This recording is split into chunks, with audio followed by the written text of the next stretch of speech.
That was the scene at 9 o'clock this morning. 7 hours later, there's still a lot of people in the shop, but it's nowhere near as busy as it was then. In that time, more than $200,000 worth of stock has been sold.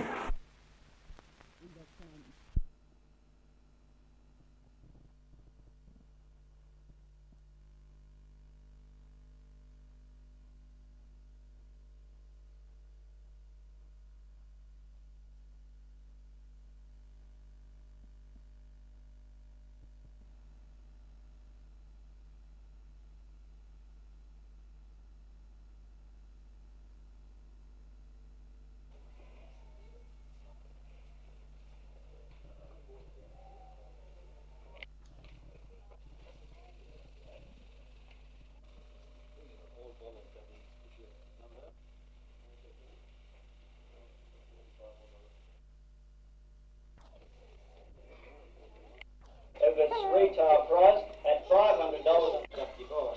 Here they are, the same as these are in the other 9. Lot number 79, the next lot is $12.50. At $12.50, at $12.50, 15 over here, and 17.5 if you like, sir. At $17.50, at $17.50, at $17.50, all finished and done, and 20. And $20 on bid. At $20 for the both of them, at $20, all finished and done, $159.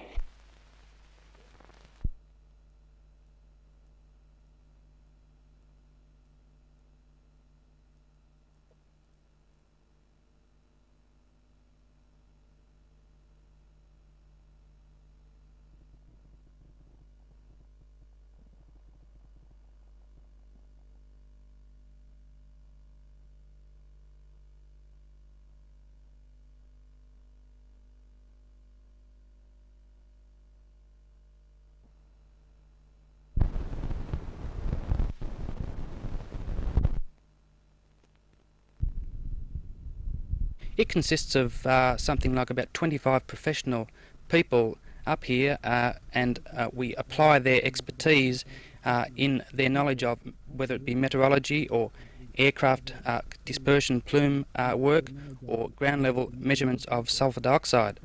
We in fact have 5 mobile monitors on the ground which can be deployed in the area so that we can actually determine sulfur dioxide concentrations on the ground so that we can use this in the future development of the valley. Is this study just happening over this 2 weeks, or is it an ongoing thing? It's an ongoing study. We have, in fact, since last February, deployed a lot of continuous sites around the valley, and this is an intensive study to supplement that type of work, and in fact we intend to carry out a similar intensive study next February.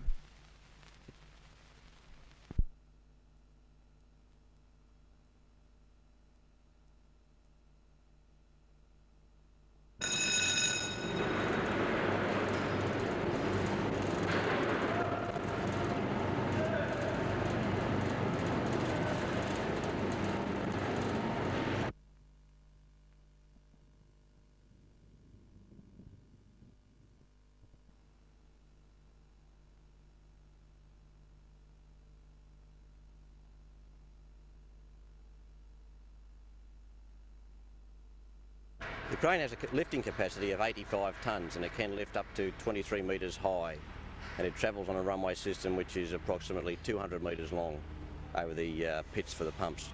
How long have you been constructing it, and what sort of problems will you encounter actually putting it all together on site? The main problems with putting it together on site, Ray, will be getting mobile cranes large enough to handle the size of the loads that we'll be lifting. We'll be lifting pieces that may weigh up to 100 tonnes, up to 100 feet in the air. And it's the logistic problem of getting enough cranes, enough people in the right spot at the right time to get this all done. When do you think it will be operational? We expect that the crane will be delivered to site during October and should be operational around about the Christmas period this year.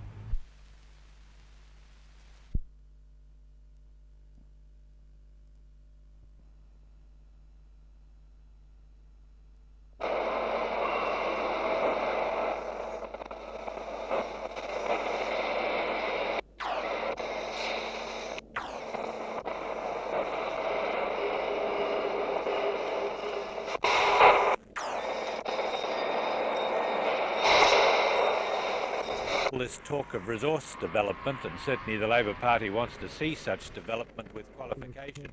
One of the big qualifications is we want to tie secondary industry jobs to that, and that means enormous opportunities for Newcastle. Where does the Hunter Valley stand in the Labor's plan? Well, the Hunter Valley has the resources. It's got the coal, it's got the possibility of the power stations, it's got the possibility of the smelters. We've got to look, pardon me, we've got to look in detail as to where these are going to be put. We want to qualify it by getting maximum Australian participation in it. We don't want to be controlled from overseas. But more than anything else, we want more and more of the capital equipment that's going to be used in the construction and going to be used in the continuing operations of such development to be Australian made, because that's where the jobs are. You don't get jobs in the mining industry to the same extent. You don't get jobs in heavily automated smelters to the same extent.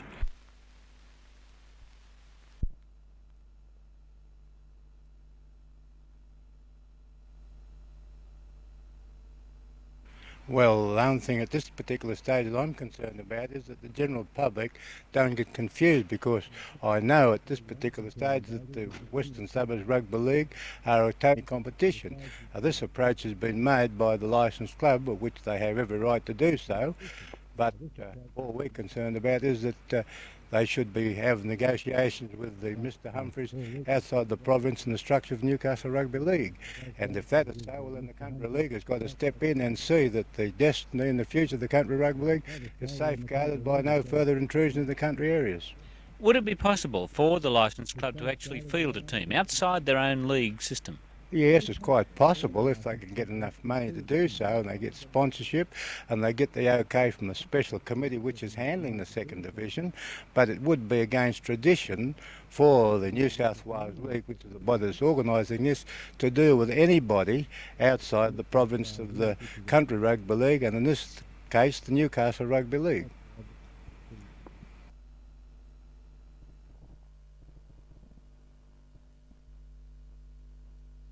We would anticipate that there would be a most serious crime. For example, it might be called aggravated sexual offence.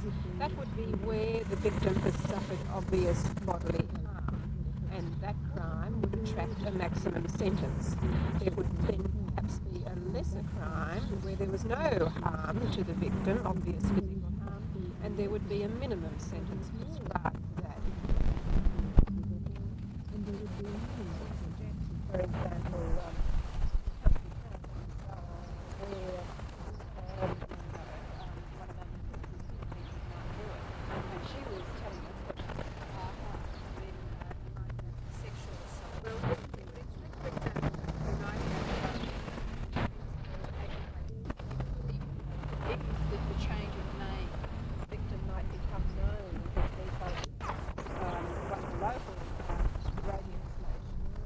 well, we suggest that in some places, media reporting, although not actually publishing the name of a victim, will sometimes give such details as would enable that person to be identified. For example, a 23-year-old school teacher from Belmont would be readily identified in the community, and we suggest that details such as this should be kept out of media reporting.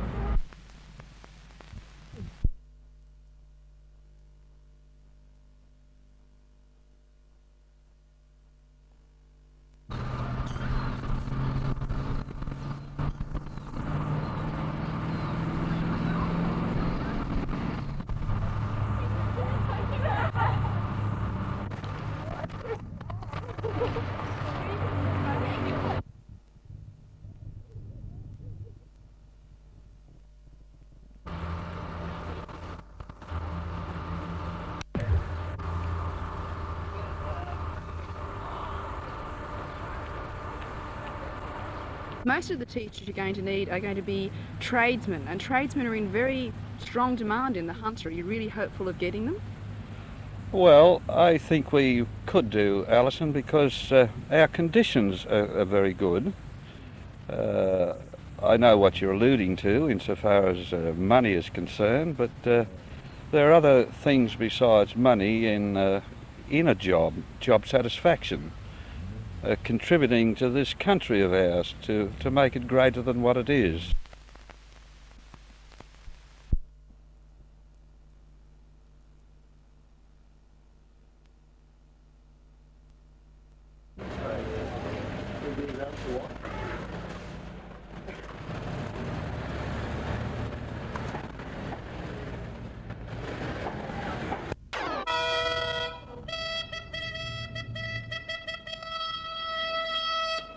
A singing telegram from Mr. Flimflams is here in Newcastle at last.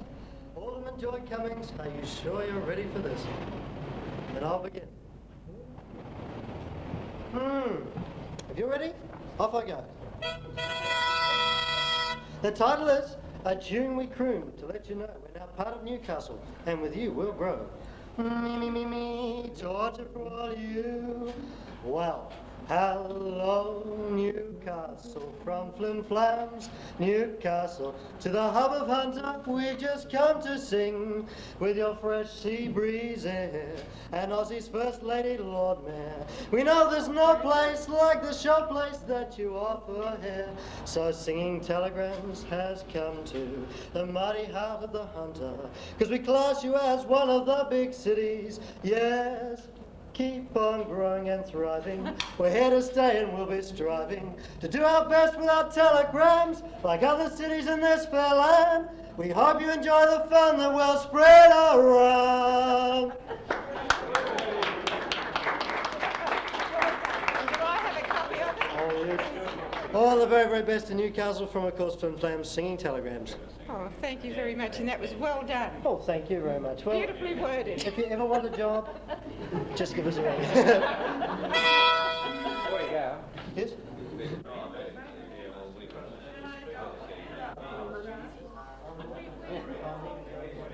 Do you take rude telegrams or offensive telegrams, or is it only fun? Oh no, purely fun. I mean, it's all right if someone wants to sort of have a little bit of a go at someone, but I don't think we're really in the business of abusergrams or anything like that. I don't think that's really right. You know, we'd have to end up hiring fairly big guys to get out there because we'd end up with a lot of blood noses otherwise. No, it's a fun thing there to sort of add pleasure to your leisure, I suppose. That's really what it's all about.